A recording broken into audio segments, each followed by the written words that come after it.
Hello, thank you for joining us today. I'm Laura Kunkel, America in Bloom Executive Director.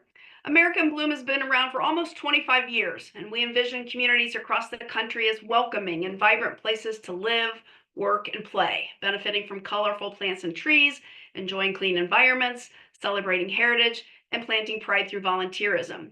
Through our programs, grant opportunities, online resources, and the sharing of best ideas from towns and cities across the country, we empower communities to beautify and improve the overall quality of life. Today's webinar is an example of the ways that America in Bloom shares information to help communities become more beautiful, vibrant, and sustainable. You can learn more about AIB by visiting our website at americainbloom.org.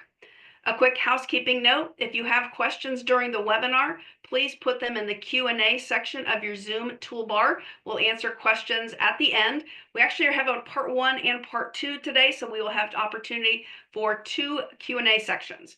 Also, this webinar is being recorded. It will be posted on the AIB website later today and will be posted on the AIB Facebook page. Today's webinar is about trees. We love trees. They add stature and attractive features of canopy shapes, spring and autumn flowers, scents, various fall colors, and animal habitats.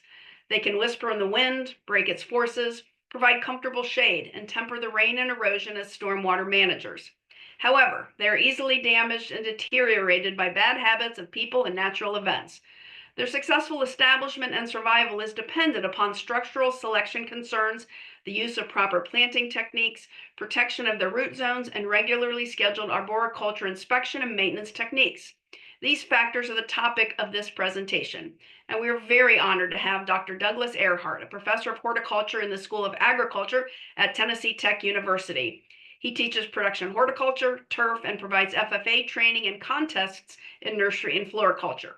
He serves on the Cookeville, Tennessee Tree Board. He is a certified arborist. He's managed the Arboretum Certification Program at Tennessee Urban Forestry Council and provides assistance to regional tree boards. He's also a published author. He publishes articles on consumer horticulture and tree care technologies and has coordinated grant projects about tree care and maintenance.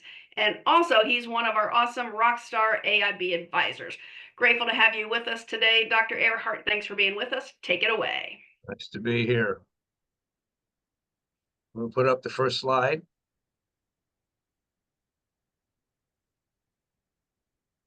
Good. So trees are good, and you've had the explanation already of the premise for this presentation. It is for public education.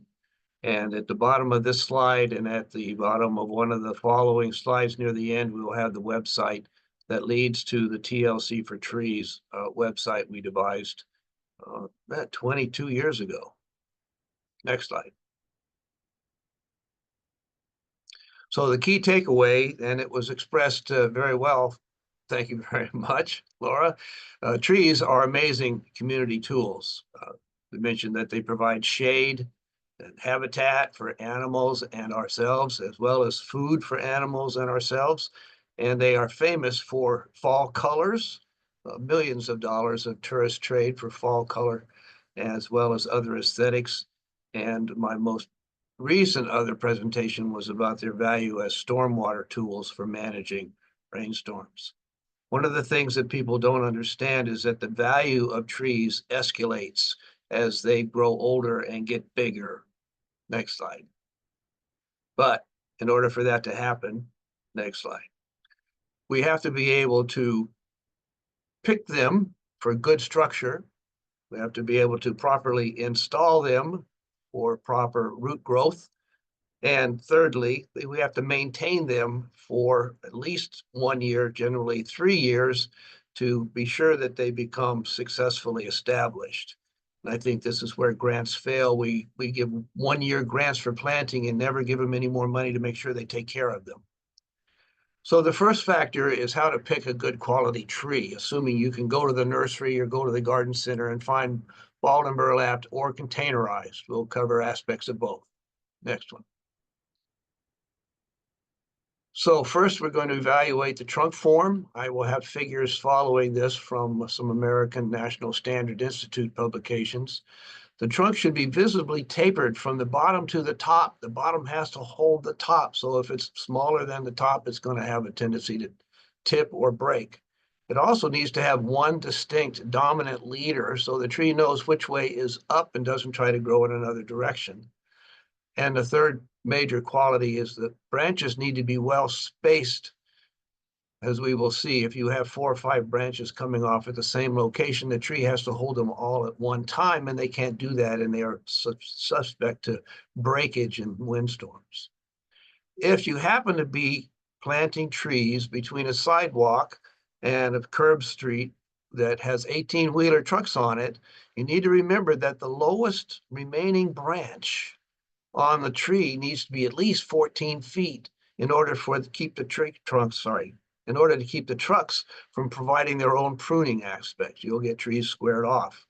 So that's a big distance. That's taller than the roof you're looking at, the ceiling you're looking at instantly. So initial pruning, especially along street sides, is critical. Thank you. Next. So this is a diagram. This comes from the Florida Grades and Standards. They have 4 different grades: Fancy, 1, 2, and Calls. And we're interested in Florida Fancies as the best quality trees. So this is a good demonstration. The upper left diagram shows a tapered trunk, thicker at the base and thinner at the top, and also a very dominant leader. On the right-hand top, Florida #1, you may have upper half second leaders, but that one of those would have to be chosen to be removed. And you might even have a slight bend in the trunk that can be rearranged associated with proper pruning. The state of Florida does not pay anybody to plant Florida 2s or Calls for their grant programs. Next slide. Again, from Florida Grades and Standards, the Florida Fancy, notice the far left, all the arrows indicate there's a certain degree of distance between the major branches, not necessarily every single branch, but what would be referred to as scaffold branches, and that's 4 to 6 inches minimum. Also, they do allow the presence of temporary branches on the lower portion of what you expect to be the lowest branch to remain. That just provides leaves to put food onto the trunk so the trunk can get fatter faster. Not every nursery lets that happen. It's not necessarily bad, but you do want to look for the taper that you can see in the second slide. The Florida #1, the tree on the right, is graded as #1 for 2 reasons. The top arrow shows a branch that's a co-dominant leader. That branch with the top arrow should be pruned back to some branch. There are no branches showing, so that probably should be completely removed or maybe cut back down 2/3 of its length so that there's only one top leader. Down on the bottom, if you prune the right-hand branch or even the left-hand branch where the arrow is, that tree could become Florida Fancy and you could get more money for that tree. That's going to take a year or 2 to recover. And again, Florida 2s and Calls are not allowed to be purchased with federal or state money in Florida. The letters down below, branches should be 2/3 of the trunk, not much larger than that. They need to be well spaced, not growing vertically. And I've already mentioned the temporary branches. Now, next slide. So this is Ed Gilman's diagram of one good structured tree and one poor structured tree. And you can see on the right-hand side how all of those branches coming off the trunk are trying to grab onto the trunk, and there's no real strong trunk. That's why we want to have strong separated branches all the way up the trunk, as we see on the left-hand side. Next one. So again, this is Florida Fancy and some of Ed Gilman's drawing on the right, and the the Arbor Day Foundation publication on the right. And so you can see Ed Gilman's leaves, temporary branches down below. They're cut back. We don't want to be running into them if we've got traffic going by or if we got mowers going by, and they can be removed every year, starting from the bottom and all the way up to whatever would be the lowest remaining branch. That diagram shows a few that look like they're crossing, but that is because the branch is growing toward the rear of the picture. On the Arbor Day Foundation article, again, you see the continuation of a central leader and how the tree grows all the way up, and then the selective removal of lower temporary branches to be sure the trunk is getting strength enough to hold the canopy. Next slide. The One of the biggest problems, so this is still the picking factor. We looked at the single trunk and branch spacing. The major factor, and you can't see this typically. You want to be able to see it, but in most nurseries and in most containers, you can't see it. The tree on our right is a Carolina hemlock. They're supposed to be an evergreen. I never knew of a Carolina hemlock till I moved to Tennessee. So I bought 3 and I planted them, and they looked just like this in a year. I wondered why, so I dug them up. You can see at the base of the tree, the dark brown at the base of the trunk, that's how deep this tree was in the pot. And so the bark has failed, and the roots aren't big enough to support the tree. So all 3 of my specimens passed away because of the same situation. This is when I became familiar with trunk flares and the importance of that. The trunk flare should be visible when you buy it. And if it's not visible, you should take your little shovel or your hand trowel and you should excavate the soil around the trunk of the tree carefully. You don't want to ruin the bark until you find the trunk flare. And that's where the depth of the tree should be planted. And if it's more than 6 inches below ground, you probably don't want to buy it because you're only going to have enough roots by the time they harvest it. We'll have a demonstration slide of that problem in just a minute. But these are the ANSI Z60.1 standards. ANSI is the American National Standards Institute. So they say at 4 inches, if you go 4 inches away from the trunk anywhere and stick a probe into the ground somewhere, you ought to hit a root no deeper than 3 inches. I think you ought to hit 4 roots no deeper than 1 inch, but you need to have at least 1 root. So be prepared to excavate whatever tree that you're buying to find the trunk flare to see if it has satisfactory roots to provide growth for the tree. Next slide. So this is a project that I had. That's me with an air spade. It's just high pressured air, and I'm blowing the soil away from trees to see how deep they are. One of the features of the diagram with me standing in it is on the left and the right row of trees. You can see how the soil is humped. You see the hose looks like it's standing in the air, but it's not. That's the way the soil is holding it up. And so I'm excavating, and if you would take where my foot is, if you would take a flat shovel and dig from my rear foot all the way over to the left to the next side where the row is labeled side, where the row is level, that is probably where you're going to find the trunk flare. Out of 20 nurseries, I only found 1 nursery that had roots within 1 inch of the trunk flare. That's what's shown on the right, and that's what you would like to have. That's what you would like to see of the upper diagram. Part of the reason that bald and burlap trees have a problem with establishment is because of the cultivation, which is what causes the soil to be tossed up against the trees as they're being grown. After 3 or 4 years, you have that hump. And so the trunk has been placed underneath, the trunk flare especially has been placed underneath the level of the soil. And so when it's dug, you can see the trunk flare is hidden on the diagram on the left, and you can see how many of the roots have been removed and how few roots remain to provide water to that tree. On the right-hand side is what you would rather see in any kind of tree, definitely established trunk flare and roots. Next slide. If trees are in the ground, the point at which they wobble is at the root zone and the trunk flare. And so if you've been in a nursery and you see a tree has been wobbling a hole, because it's been flipping back and forth in the wind, that means the trunk flare is too deep in the ground. It's not at the surface. The tree on the right, this is the worst case scenario. The trunk flare of that tree was 14 inches below the ground. Now, when you have a 12-inch tree dug, bald and burlap, soil content, you don't have very much root at the base of that tree. It's going to suffer some stress. Next slide.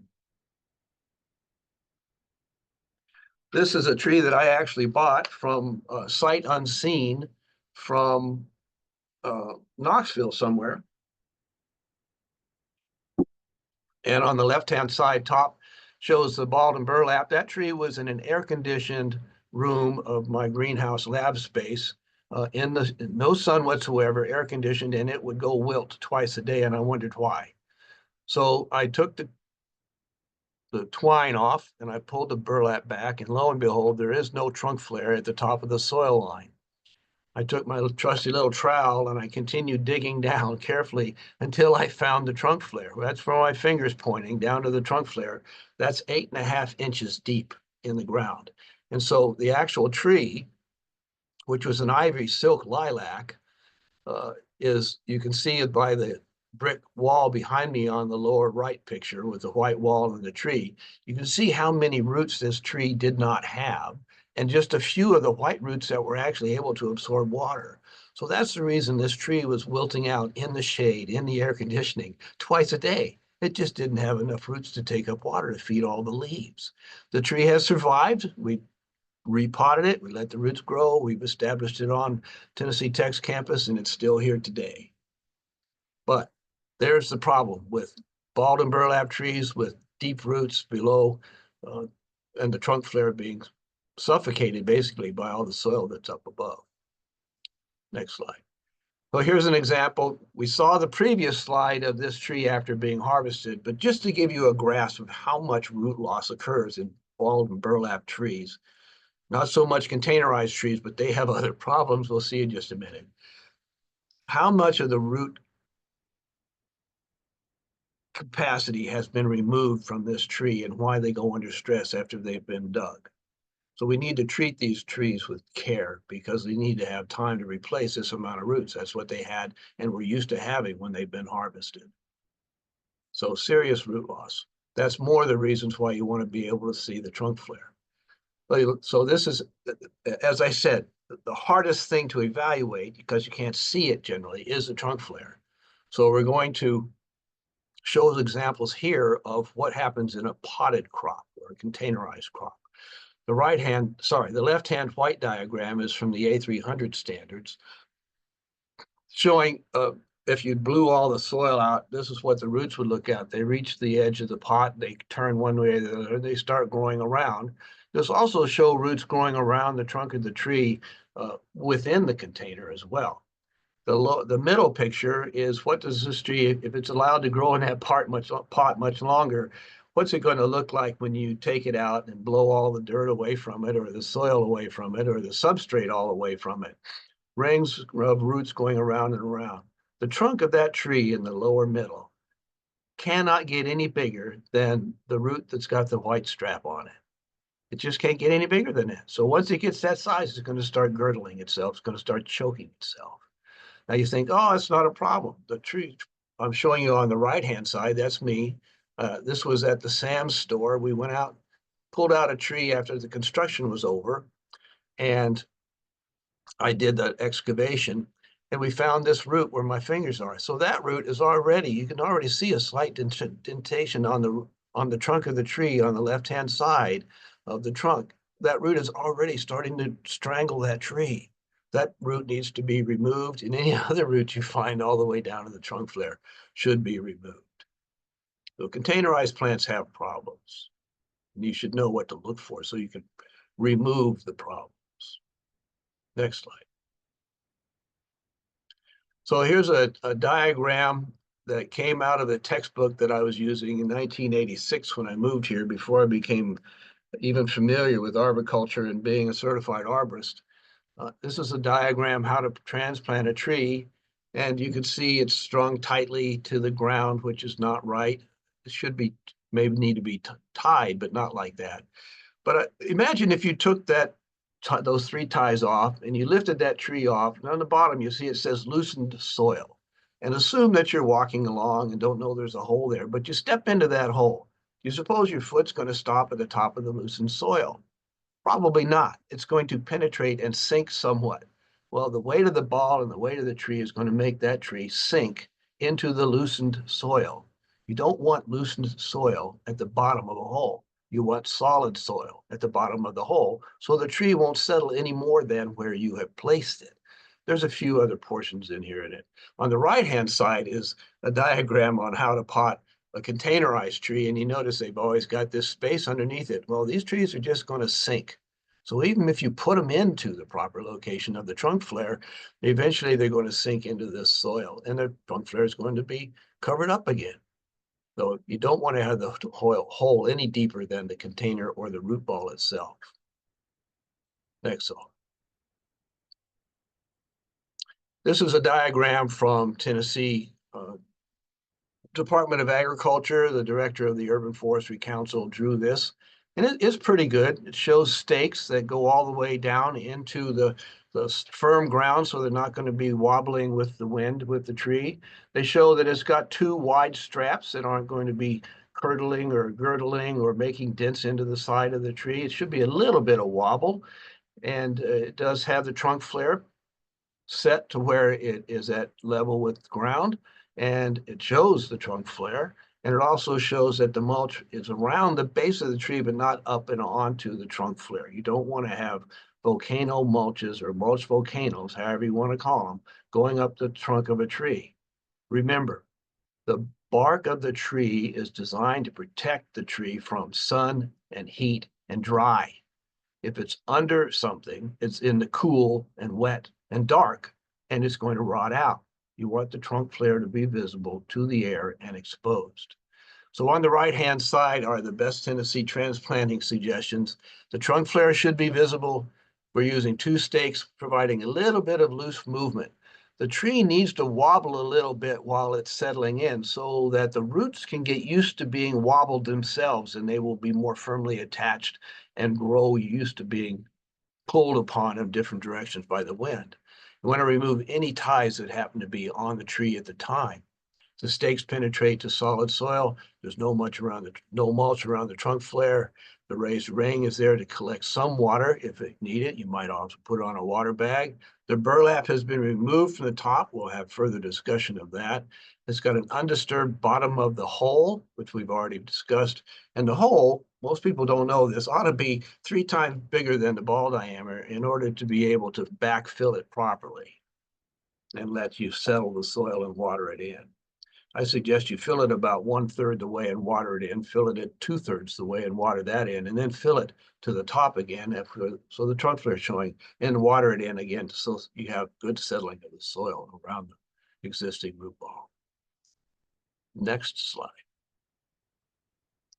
And this is the diagram cover from the ANSI A300, part 6. It's a second edition. It's 2014. It's due for a revival. They're supposed to do it every 7 years. But this shows tree planting. This one shows with 3 stakes. It's got a wide webbing. It's not strung with string or tie or rope. And it's got a wide hole that makes it easier to fulfill it. The trunk flare is visible at the level of the soil around it. One thing that's not right is that it still has a trunk wrap on it. Now, the gentleman may remove the trunk wrap following it, but I'd rather see it without the trunk wrap. Again, if you leave it on, I'm going to show you what's going to happen. And it's got basic structural pruning also designated. If we look at the canopy, all of the dashed lines are recommended prunes at the time of transplanting. Remember, the tree has suffered major root loss. We don't want to have major leaf loss, but we can have some major branch loss to some degree because the leaves provide food to grow bigger roots. But taking off a few selected, for good reasons, branches decreases the water strain from the leaves on the roots that have been eliminated. Also notice that the wire cage is still there. Most of the roots are going to stay above that depth. It's been pulled back from the top and pulled away from the ball, and the top of the burlap has been moved off. Next slide. So Bonnie Appleton, may she rest in peace, she hated stabilization of trees, but this is her diagram on the left-hand side. So you can see there's a bald and burlap tree.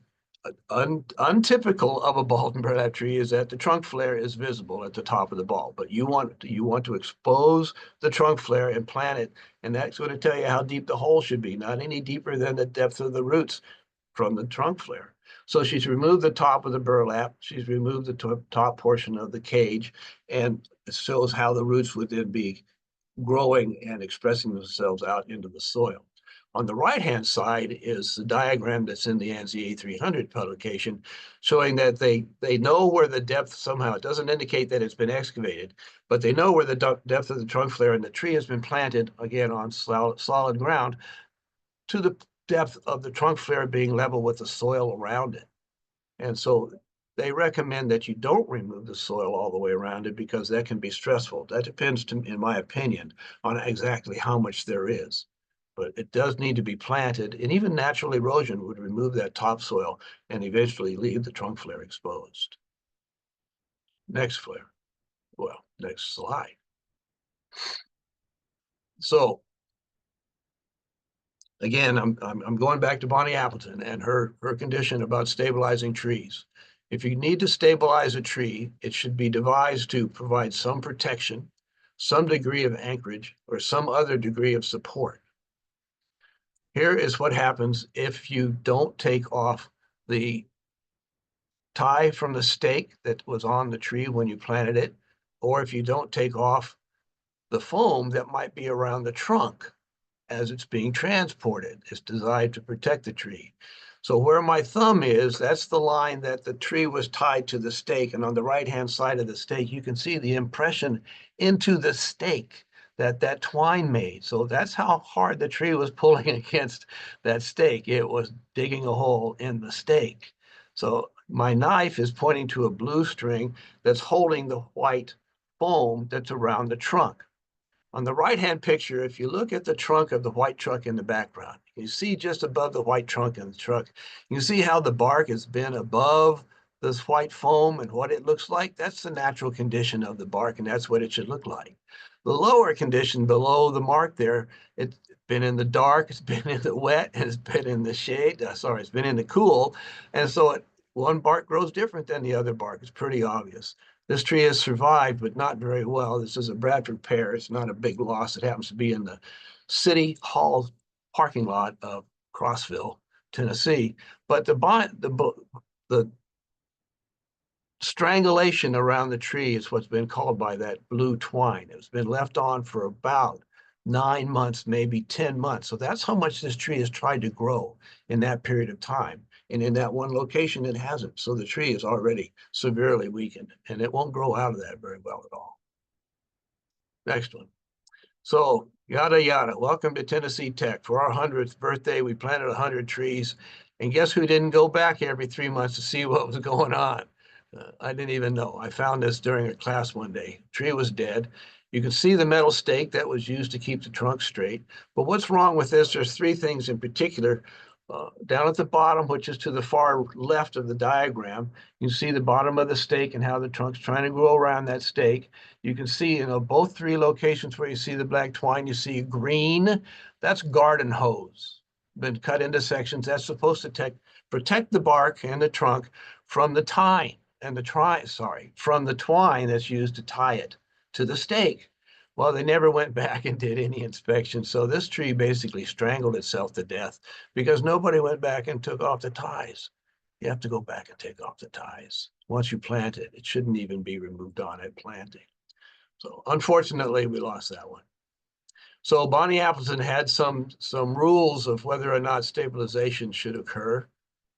Next, it should be a prescribed process based on the characteristics of the tree, the specific planting practices that you have, the maintenance practices that you expect to happen in the next 2 to 3 years.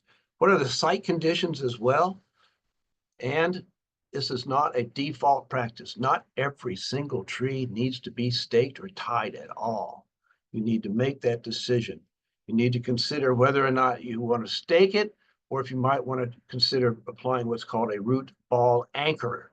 So the next slide should be a root ball anchor. Again, this is a diagram from the NZ A300, part 6, showing 4 stakes pounded into the ground and 2 more stakes that have been screwed to place horizontally at the level of the ground to hold the ball in place. So there's nothing that's going to be tied. It's going to be able to move in the ground, but it's not going to be able to wobble loose in the root ball.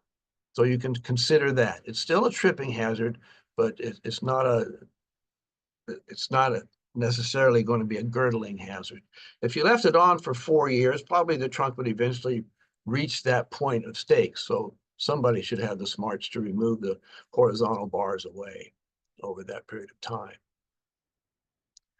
So this is 3 establishment processes. Proper maintenance program for any tree, and the first and foremost importance, in my opinion, is irrigation. Trees need water. There's 3 different aspects. In the A300s, it says that maintenance may be required for 3 years. If you live down in Florida with 11.5 months of growing season, it might only be a year before the tree can become successfully established. If you live in my zone, the middle of Tennessee, it might take 2 years. And if you live in higher zones, Massachusetts and above, you might take those full 3 years because your growing season is so short each year. You've got to provide more time for the tree to grow into its space. But water is the primary concern. The bags that you see on the ground in the photograph are gator bags. You can buy them. They hold, I don't know, 20 to 30 gallons of water, and they let it drip out slowly. However, you'll notice that they only cover about 1 foot on either side of the trunk.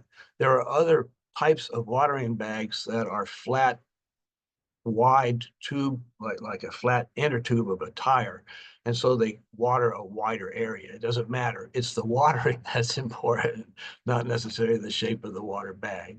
And the mulch is probably okay in this location. It's not necessarily been volcanoed up. And there's a good chance that not too deep, you're going to find the trunk flares. Again, when those trees were planted, they should have been planted with the trunk flare exposed at levels. So you notice in the bottom here, 1 inch of water a week is what is recommended. If it hasn't rained 1 inch of water that week, you need to be putting water on your trees. Down below in parentheses there, one of the nurserymen I knew in Georgia gave his customers about a little jar of pills when they bought a tree. And he told them to take that pill and break it up into 5 gallons of water every Sunday morning before they go to church and put that water on the tree. So it wasn't the pill by doing anything. It was the fact that 5 gallons of water were going on that tree every week. So I thought it was a pretty cool trick and I like it. And so I told you about it.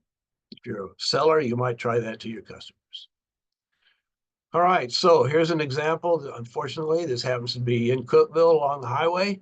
And this is a volcano mulch or a mulch volcano.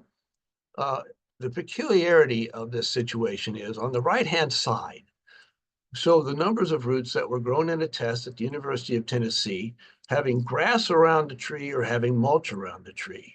And after a year's worth of growth, they went back, they dug cores, and they found out how many roots there were under the area that had grass on it versus under the area that had mulch on it. And you can see the higher, much higher degree of roots that exist under mulch rather than grass. So mulch is okay if you do it right, but doing it wrong can provide serious damages to the tree. Again, where my finger is pointing, you can already see the discoloration in the bark. It's in the dark, it's in the wet, it's in the cool. The bark is designed to protect the tree from the sun, the hot, and the dry. Mulch is not good if it's up the tree. Next slide, please. So it doesn't really matter what you have in your yard. All of these are different ways to protect a tree from mower damages. The tree upper left, that's a Memphis Botanic Garden. You can still see the trunk flare even though the mulch is slightly piled around the base of the mulched area. On the right-hand side is also the Memphis Botanic Garden, where they've just decided to let the grass grow naturally and just keep the mowers away. That you can tell the mowers not to come close and they can not drive close. The bottom tree on the left, that big tree, I'm afraid because of what happened on campus one time, you can see they've been tried probably a grass killer or maybe Roundup they've used to kill the grass around the tree, so there's no reason to mow it. I wish that that kill zone was twice as wide, and I would especially not want to have green grass growing up the side of the tree because some mower, not knowing any better, is going to do his best to beat the heck out of the tree trying to mow those 2 pieces of green grass out of the way. Or you can just have no reason for a mower to be there at all. And again, the third example is another Memphis Botanic Garden location. And they're doing a demonstration to show people how to keep trees away from the mower damages. All of these are good ways. Some are better than others, depending upon what you like. Don't mow around a tree. No way. Next slide. Okay, third section about basic pruning. This is from one of the Arbor Day Foundation diagrams, I believe. And we're going to have a presentation of the cuts, starting with this first cut at the top is a presentation of a narrow crotch. If the crotch is spread like your fingers spread on your hand, as opposed to how your thumb spreads on your hand, then you might want to take care to remove it. The next one down As if on the right-hand side, it looks like these two branches are crossing, and so we're assuming they are. So this would be a selective choice of yours. Which of these do you want to have? It might not make any difference which, but if they're rubbing, they're going to rub on each other, and when they break their barks of each other, then diseases might enter. Next one shows water sprouts. Any of the branches are very slender and they're going vertical on any lateral branches are called water sprouts, and they would provide more weight to the branch. These are very typical of Bradford pears, but those should be pruned off of the lateral branches. The lower branches, that's strictly up to you. If either of these two branches is low enough to slap you in the face while you're mowing, or maybe there's a sidewalk and the pedestrian might get slapped in the face, or maybe there's a driveway and the tree might be scratching the trunk of or the backside of the vehicle, then you make that decision. But you want to make sure that you prune them at the proper location for each branch. And the last bottom are suckers. Suckers may come from the root zone if it happens to be a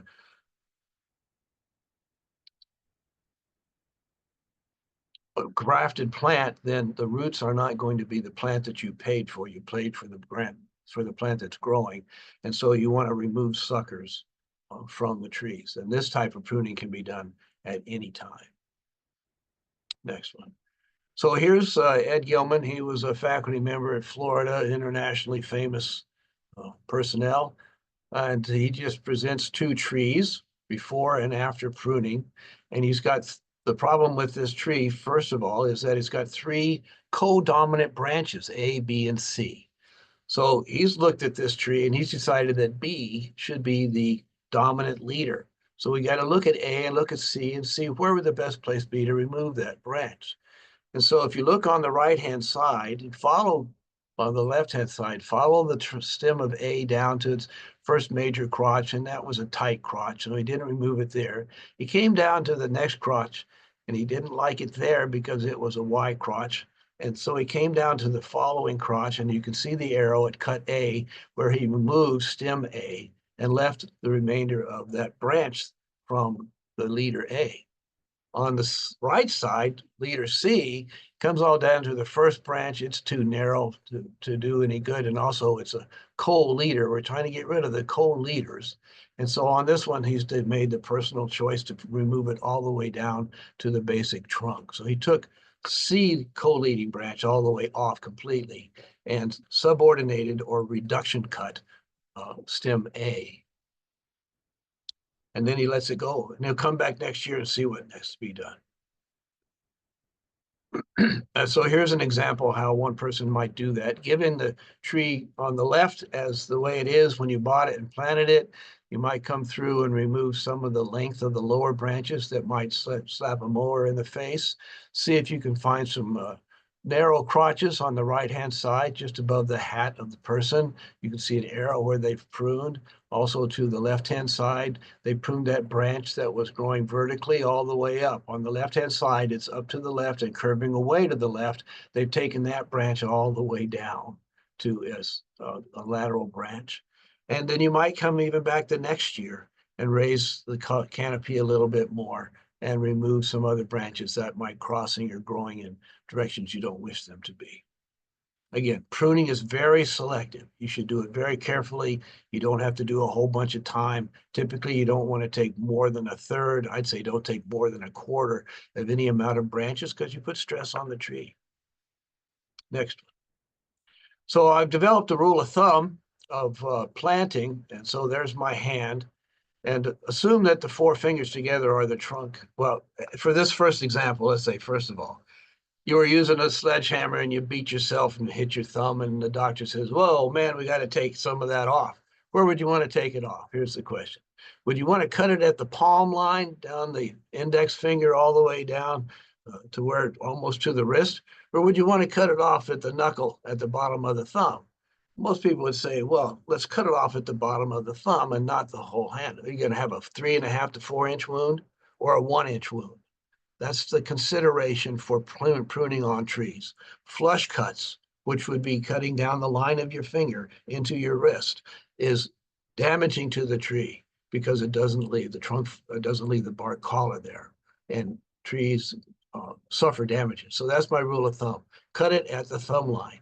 So flush cuts are bad, and that's why. And so we want to find the branch collar, which I'm using as a thumb knuckle. We'll have a better example on a tree in just a minute. Next slide.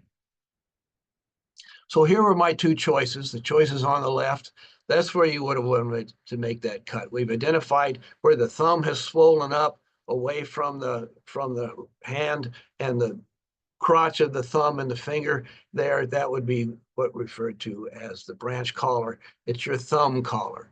So we wouldn't want to make a cut all the way down the side of my hand, down to my wrist. So here's a tree. Now, doesn't that look like my hand? Isn't that a perfect example? And you don't have to have a book. You can show somebody that right there. Their hand is showing them where they should find to prune the tree. So you can see the trunk of the tree. You can see the branch collar. It's got that orangish color to it. You can see the swelling of the branch collar at the end before it becomes straight growing out to become the branch. So just outside, first of all, you want to make a bottom cut below, outside and away, maybe 3 inches away. Then make a cut from above that's going to remove the branch without tearing the bark off down below. And make a third cut that's going to remove the remaining trunk, the remaining branch at the branch collar. I think we got a picture of that coming up. Yes. So this is called natural target pruning. The branch collar is the natural target.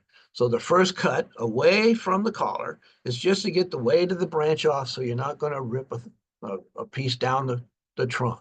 So a bottom cut, the second cut goes all the way through, either falls off or breaks off, or you cut it through off.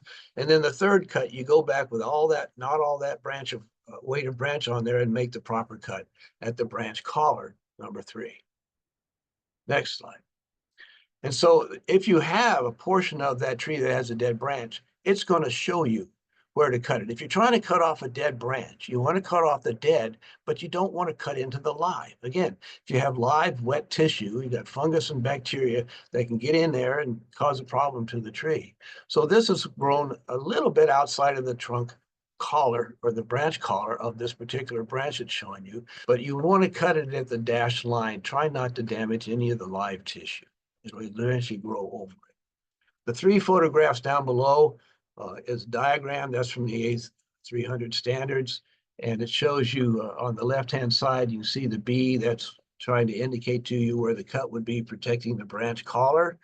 And the middle one, the same thing. One of the rules for pruning is if you see where the branch is joined to the trunk, that's that line that you see that's marked from A to C, that dashed line, if you make a plumb line down from A, a straight line to the ground at D, you should duplicate the angle from C to D and cut at A to E. So that's how you can recognize that. If you have a hard time seeing the collar, you can do that. And the same thing shows how different it can be. If you have a different type of branch, then if this for some reason probably damaged, the upper branch was decided to move. I'm at the right-hand figure here. A to B is where they've made the cut. C is where they made the cut, but they've got a line there. They figured out where the branch collar is and cut it off at that point. So the angle is the same. So here's a whole bunch of don'ts coming out of, I don't remember the reference from this one, but we don't want to top trees, top left A topping. We don't want to tip trees, top B. We don't want to cut with just one cut. This is what I'm referring to, the bark ripping down the side. That's why we make a 3-cut process. And we don't want to perform flush cutting, which is going to take forever for that trunk cut to ever seal over. If you happen, so the other don'ts on the right-hand top where E is stub cutting, they cut it off, but they didn't cut it off to the trunk flare. And so to the branch collar. They didn't cut it off to the branch collar, and we got sprouts coming off of it that would continue to need to be pruned back.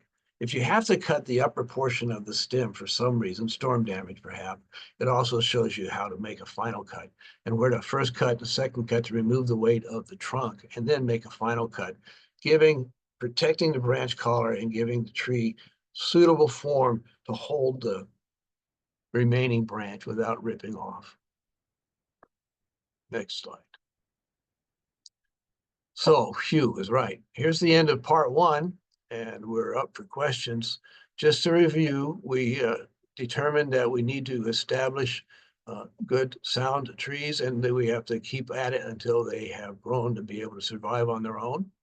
These things are associated with making proper choices of their structure, making proper techniques of planting it in the ground, and also having proper maintenance, which might be a 3-year process.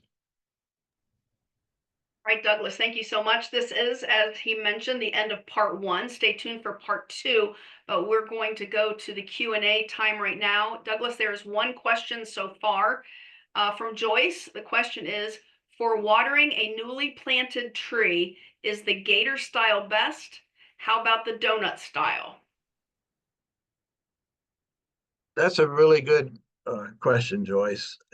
Personally, I prefer the donut style because it carries the amount of water out farther from the trunk and allows for more roots. However, if there's a little bit of a slope down from the trunk flare to where you might have a mound to collect water, then the water from the gator bag would also drip downward. So I'm not sure that either one matters. The the gator bag is much more difficult to apply if you have an evergreen tree. Typically, they have more branches down to the close to the ground, so the brown donut type might be better for trees that have live branches lower to the ground that are not going to be removed. But that inch a week is more important than exactly where and how it's put on. If there are no questions, no other questions for part 1. So at this point, we're But going to keep on trucking. hang on just a minute. Okay. I was out evaluating some trees planted in Cookville, and I found a gator bag that had been hit by a lawnmower, and it wasn't holding any more water. I don't know why anybody left it on there, because it had a big mower slice in it. So again, you want to keep your mowers away from the trees, especially from your water bags. Two Okay, questions have popped in, so let all me right. throw these to you. The first one, in desert areas, what time of year is best to prune trees? Let's say you're perhaps maybe in Las Vegas. Well, if the tree has a problem or a distinct misgrowth situation, then any time.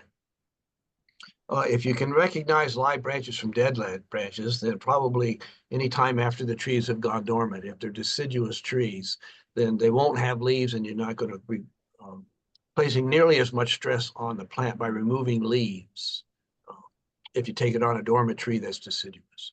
For evergreen trees, probably in the dormant season when it's not growing fast, again, you're not trying to stress it, loss of branches and leaves. Again, that's very subjective.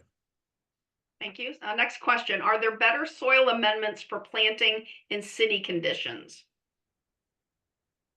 That's also a variety of opinions among professionals. One of the things that has been proven to be beneficial to trees is what's called a mycorrhiza. It's a fungus. It comes in a powder form typically, and you can spread it around the base of the tree away from the trunk and out to the canopy and scratch it into the soil. And it's a symbiotic or a mutualistic fungus that attaches into the roots and provides more surface area for absorption of water and nutrients, increases the capacity of the roots to actually absorb water and nutrients. If you have a hard time digging a hole because of the clay content, then you may want to decide to amend it. After you've dug the hole and you've got the soil piled up away from the hole before the tree is going to be, you might blend some organic matter into that just to create some aeration and porosity, and use that mixed compost soil back into the land where you're filling the hole around the tree. All right. Last question of part 1 is, with a first-year fruit tree, stone fruit or whip, what height would you cut it at to encourage branching? I'm sorry, what type would you cut it at? I'm sorry, what height? Oh, what height? Well, if it's a fruit tree and you don't want to climb ladders to pick your fruit, then you want them down low.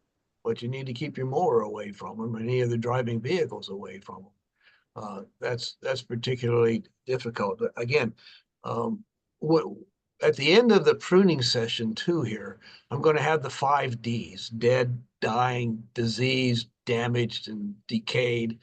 If any of those D conditions exist on the tree, that's all the more reason to eliminate them. However, if any of those damages are away from the trunk, so you got a portion of branch that has leaves on it, and you got the outer portion that's been damaged, cut off just the damaged part, leave the healthy part, because the leaves provide food for the tree to grow stronger, faster. All right, so we're gonna go on to part two, hopefully wrapping up in about 10 minutes. Yeah, it should be. Yep, we do know we committed to an hour, but let's keep on trucking. Go ahead, Dr. Airhart. All right.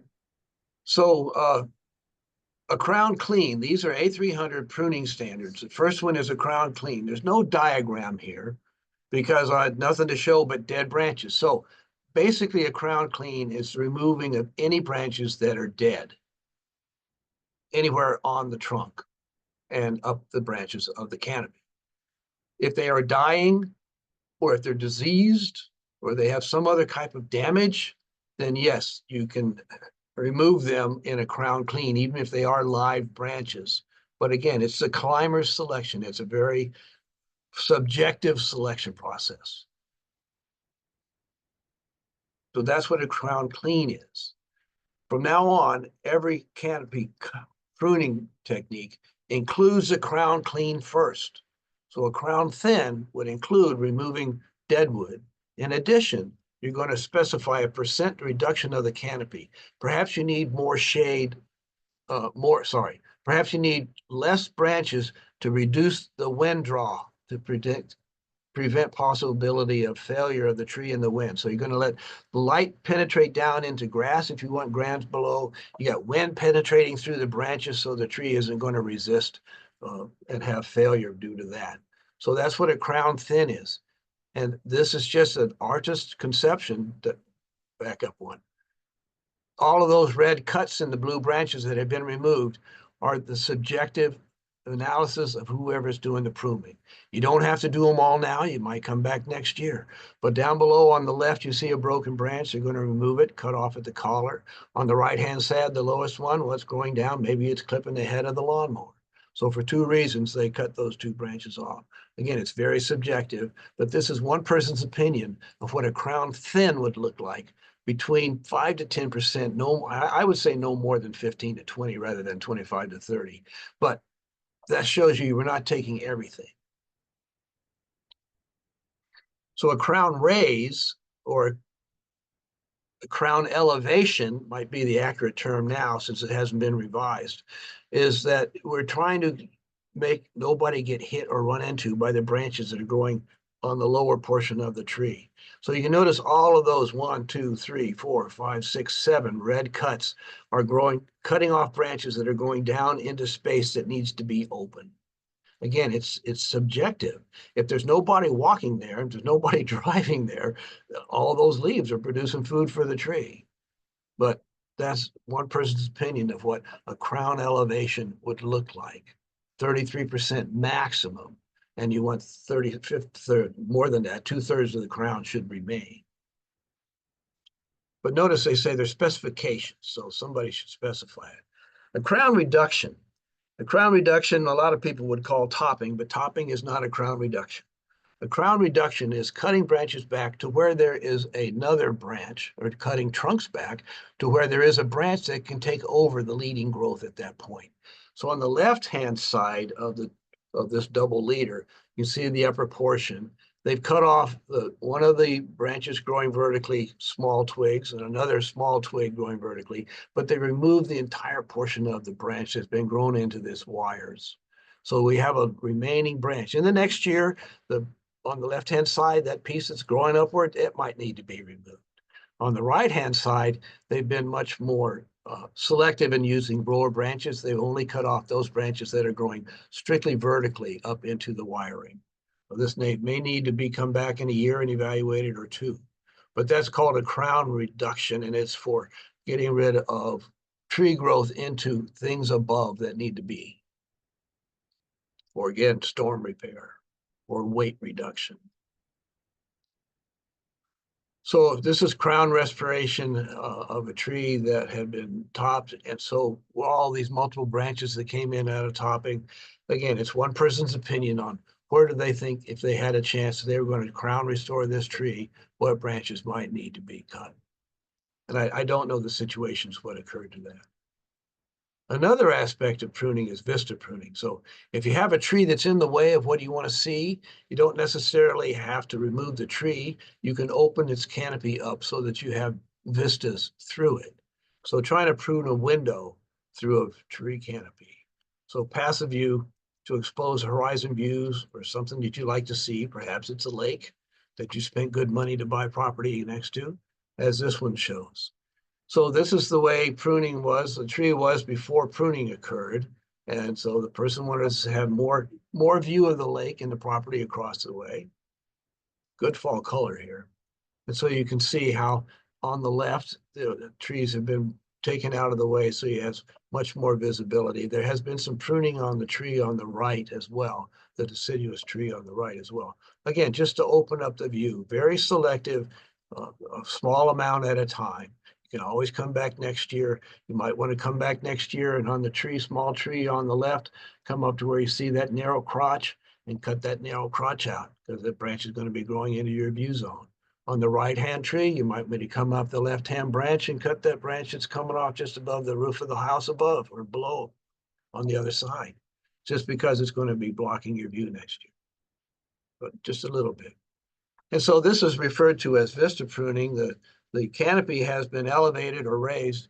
And so for view down this valley, this was done by a certified arborist that used to live in Chattanooga area.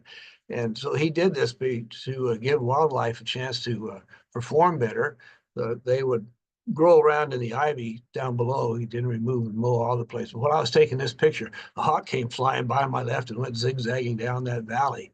Really impressive. I couldn't get my camera to work in time to picture him though. But that's going to be another form of vista pruning. Next slide. So questions. Oh, where's the D's? Don't remember that slide being in here, Douglas. You want to quickly recap though what those Ds are? Yeah, if the branch is dead or dead or dying or diseased or damaged or deformed, then those would be likely branches to cut. The 5 Ds. Right. So Sorry, I left that out. you did great. So that actually is the end of part 2, and there are no questions. So you apparently answered everybody's questions throughout the presentation. So thank you so much to Dr. Airhart. That was outstanding. We really appreciate your being with us today. We will have a recording of Douglas's webinar posted on the website later today, and it'll be posted on the AIB Facebook page. Our next webinar is Tuesday, June 10th at 12 noon Eastern Time. It's called Behind the Scenes of the Horticulture Industry, How Plants Get From Here to There and Other Cool Facts. What was that date? It is June 10th at 12 Eastern. It will be presented by Diane Blazek, Executive Director of the National Garden Bureau and All-America Selections. You can learn more about AIB webinars and other programs by visiting our website at americainbloom.org. Thank you to everyone for joining us today, and very special thanks to Dr. Airhart for the great presentation. Have a great day, everyone. Thank you so much. So long.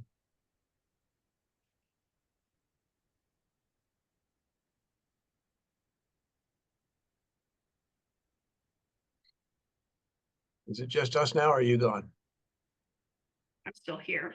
Okay. There are still people departing though, so let's give us a moment. There was a Lenore question. So there was Lenore, I think that was the first name. They said something. Are all the questions gone? There was one that just came in. I don't know if Lynn's still on. Let's see if Lynn is still here. Give me a second. Lynn is not, but the question she had, well, it's too late now. But for those, I guess there are still some people hanging out. Can you prune this time of year, or must you wait for the tree to be dormant? If the tree has a problem, anytime. If you're making proper cuts, they'll seal over very well. Great. All right. Well, Douglas, I will email you later with the link to this, and I'll follow up with you later when we're off the live broadcast. Thank you Great. so much. Sure All right, thing. thanks everybody who's still hanging on. We're going to end the webinar now. Have a great day. Bye, y'all. Bye.